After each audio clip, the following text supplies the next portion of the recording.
In this video, I'm going to take you through the steps of how to set up the computer to score one of our paired drives. And I'm going to be following the instructions that you'll find on the sheets inside the Ring binder. And the software that we use is from EBU Score Pairs. And at the bottom of the computer screen in the taskbar, you'll find the EBU logo. And that's where you click to start off EBU Score Pairs. EBU Score comes in a variety of flavors. There's for teams, individual, and Swiss events. And they are somewhere on the computer, but the one you need is the pairs one, which for convenience is down there at the bottom on the taskbar. And going to the sheets of instructions, the first thing you do is click on the logo in that taskbar, and it comes up like this and takes you then to the main menu for EBU Score Pairs. So that was item 1 on the sheets. Item 2, it tells you to click on Pairs Events, which is the top button here, and we click on Pairs Events. And what we're doing is setting up our drive as opposed to all the other drives that have taken place at the club. When you click there, you'll see a list of other drives that have been set up in the past, but we need to set up our own. And for that, as it says in item 3 on the sheet, we go to the bottom left here and click on Create New Event. And that comes various things that you can put in. And as with most of this, most of the things that we need have been put in already for us. It will come up telling you down here the day of the week and pairs. It's got the date in already for you. We will almost always are going to run one session in one section. And in here is where you can put the name of the director. Now, if you don't do that, that's fine, because actually what goes up onto our website via BridgeWebs is the name of the director in the calendar. So if you don't put it there, that's fine, but it can be useful to work out who very quickly was running which particular session. What you do have to make sure you put in though, and we're on item 4 here on the sheet, is the charge code. This is how much we pay EBU and whether or not master points are awarded. And for our normal drives, like our Friday night drive, that's a normal P2P is a pay to play. It's a term not used anymore, but it's still in the software. We pay the full rate to the EBU for that and get full master points. Now, Wednesday nights, where we're having some assistance given to people, we have to pay, but we don't award master points, and that's an 11, and you can choose an 11 there. And if we have some novice sessions where it's almost all teaching and the EBU allow us not to pay any money for that, but they can still give out points for magazines and such like, it's 22. So there you are, that was what's on number 4. So in practice, you're writing the name of the director and you're making sure you've got the right choice there. So we've told it what our drive is going to be about. We now, for the convenience of putting it up later onto our club website, we're going to attach the deals. And this is a deal file that's been produced by the software and the machine that deals out the cards, and we have to choose the right one. And now we're on item 5. On the sheet, so we import deal down here in the bottom center. Comes up, there's a blue line, that's where it would be if we'd already chosen it. It would be telling us we had chosen it, but we're not at that point yet. We're on item 6 on the sheet where we're importing deal, and that's down here on the bottom left of the screen. We click there, and at the club it's going to take you to the directory where all the deal files, the .pbn files are. I'm not on the club computer, I'm on my own, so I'm having to pick up something that's already on my computer. On the club computer, you'll be able to tell which one it is because it's of the form 2 numbers for the year, so 21, then 2 numbers for the month, could be 11 if it's November, and 2 numbers for the day in November, 24 perhaps, and then the day of the week. Monday, Tuesday, Wednesday, or whatever, or even afternoon and evening if we're running both on the day. So you can pick the right one. You click on it to highlight it, click to open, and then it will appear, if you remember where this blue line was up there. So you've told the computer now which deal file is going to be used during the drive. And that was all in item 7. And it tells you there that you click in the green box down here to get back to where you have the event details going in. And you click once more down there to get back to the event menu. Right, so we've told it we're going to run a drive. We've told it what the cards are. We've now got to tell it what movement we're going to use. And here we are, select movement, as it says on item 8 on our sheet. There we are. And now we're on to item 9 on the sheet.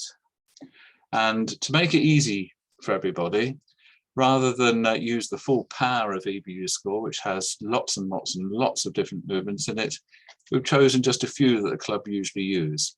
So what you have to do is make sure that this little dot by club is there to restrict the deals, the movements to the ones that we've already decided are the usual ones we use. So as long as that's there, what you have to do now is tell it how many tables you have got. And it really is important. And it is not just with computers, but if you're running a drive and using old handwritten travelers with it, to make sure you know how many people you've really got, and make sure that you know exactly how many tables you've got playing. So let's say you've got 6.5 tables, you've got 26 people, they're all sitting at the tables, you know they're there. 6.5 tables, you have to round up to 7. So whenever you've got a half table, you round up because that's how many physical tables you've got, even though they're not full. So we chose 7 by clicking on the arrow there and moving around to the 7. And what we've got here under the reference, is we've got some chosen movements. And the @7 means at 7 tables. And the number in front of it says how many boards are going to be played. And for some novice events, it could be 12. For a full club drive, it would normally be 24. Although the only way you can play 24 on 7 tables is to use a howl movement. And if people don't want to use the howl, they'll be perhaps using the 21 boards, Mitchell straightforward movement. So let's say we're going to use that. There we are, we've clicked on it to choose 21 boards. And over here, don't be too confused. It's telling you that you do need 21 boards to play that, but sometimes you need a different number of boards. For example, with an 18 board Mitchell, you still need 21 boards because you have to put 3, and that's under the set here, 3 per table. So when you're looking for how many boards you're going to play, it's how many people are going to play is over here under the ref, but the number of boards that you actually need to take to put out is over here under boards. And you can check the movement down here. And in the pink, the show movement, we do that. And I have to move this around so you can see all of it. But there we are. From each table, it's showing you which boards are being used and who plays whom on each round. So that can be a convenient reminder as to where perhaps your shares are and where your relays are, if that's what you've got. So what we're dealing with at the moment is item 9 on the sheet. And what we have to look at now is what happens. I said this was a 6.5 tables. We only had enough people for 6.5 tables. So we've got a missing pair. And we tell the computer down here on the bottom left where the missing pair are. So we click on the arrow. And if you've got a Mitchell running, the best place to put the missing pair is usually at the highest table. So that's table 7, and make them north-south. And when you do that, you find that the table is the place where people move to sit out, rather than the sit-out table moving around the room. And in fact, if it's an even number of tables where you would normally have a share and relay, it means that you no longer need a share it becomes a theoretical share because there's nobody else playing on the other table that you're sharing with. So there we are, we've done item 9, which is the setting up the movement, and bottom right here, we can click OK. It comes up and tells you what the movement is to make sure you've got it right, and you can say yes, and you're back to the event menu. So now we're on to setting up the tablets to get it all scoring going. So in item 10, which tells us to click on BridgePal scoring. There we are, we've clicked on BridgePal scoring. And what you're going to do is click on these three buttons in turn to set up the basically the files, the database on the computer that's going to keep all the scores, and then set up the link with the tablets. So first of all, we're going to click on the first button, which says Set Bridge Control Software Options, Set BCS Options. We click on that. We get all this up, which we don't need to worry about because it's all been set up for us. So we just click on the bottom right here on OK. And we're on item 11 now on the sheet. Then the second button, we create the database. As it says, set movement in shared database and start poll for results. So we click there. And when we've done that, this is no longer gray. It says launch BPCS, which is launch the bridge control software. And we click that. It will ask us whether we really want to do it. And we say, yes, of course we do. And there we are. It's all set up. And after about, well, maybe just 20 seconds or so, the tablet should be ready to be used. And what we do while they're in use is we leave this screen up, because that's when it's in that mode, there is communication between the computer and the tablets. It's also convenient for the director to be able to see which boards are still to be played. As the round moves, there will just be one or two boards left at the very end that are needed to be played. Now, one thing that it is useful to do, because we have found that people aren't as careful as entering their EBU number, or sometimes have even got the wrong EBU number, is to check that the names that are in are sensible ones.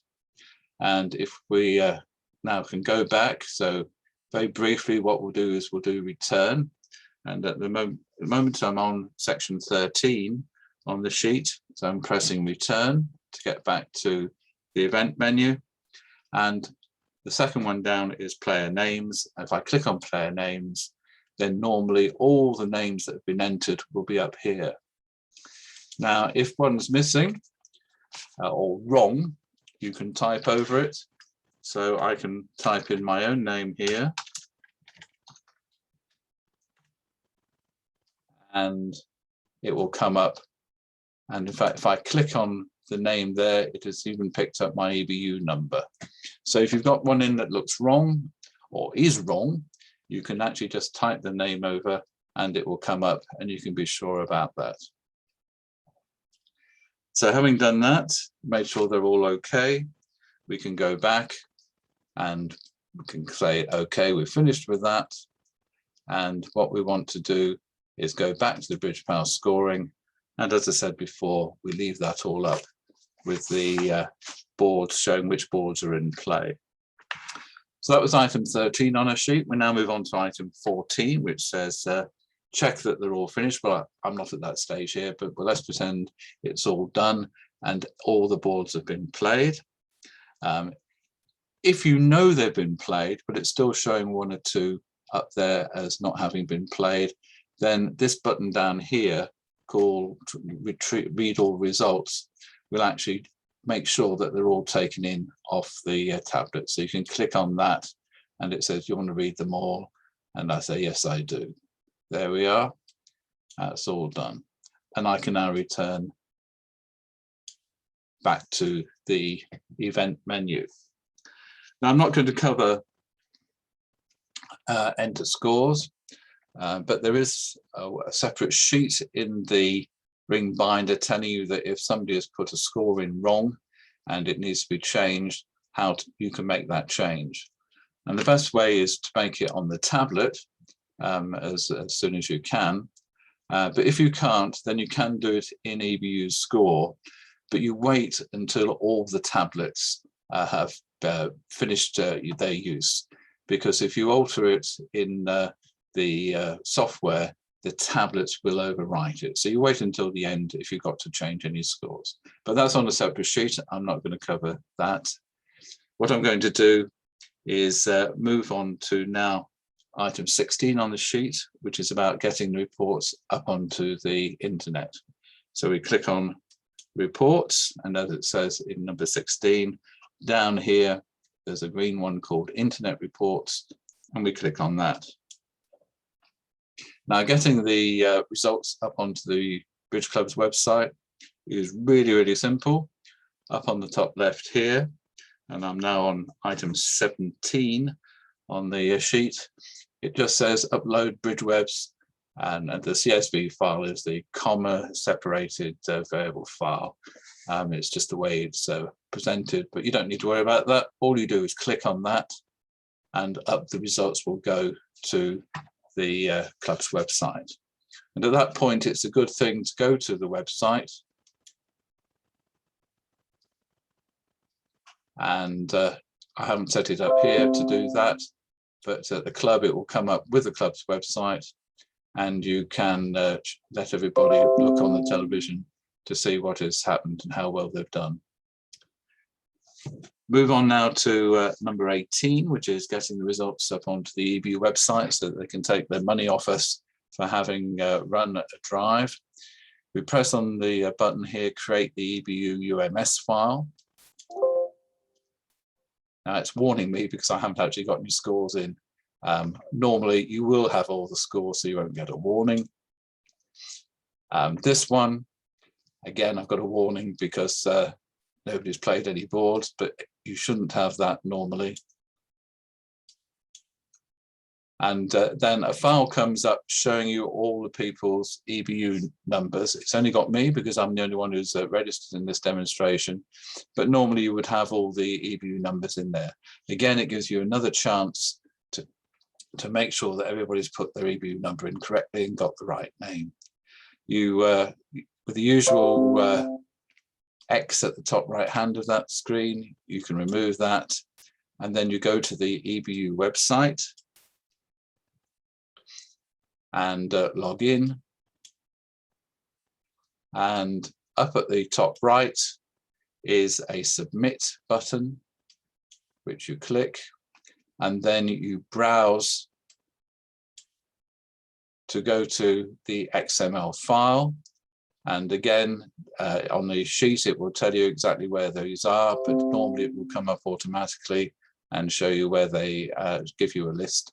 Click on it and open, and then you click on the upload. I'm not going to do it because it's just a test to show how everything works. But there you are, that will put it up to the EBU website.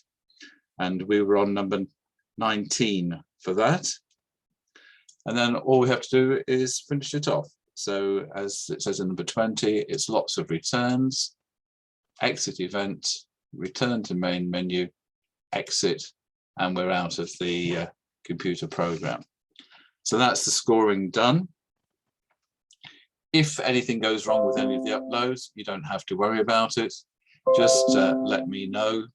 And what will happen then is that so long as you don't remove the event from the event list, we can always put up everything at a later date. Well, I hope that gives you an introduction, shows you not only what we do, but why we're doing it. And I hope it all goes smoothly for you.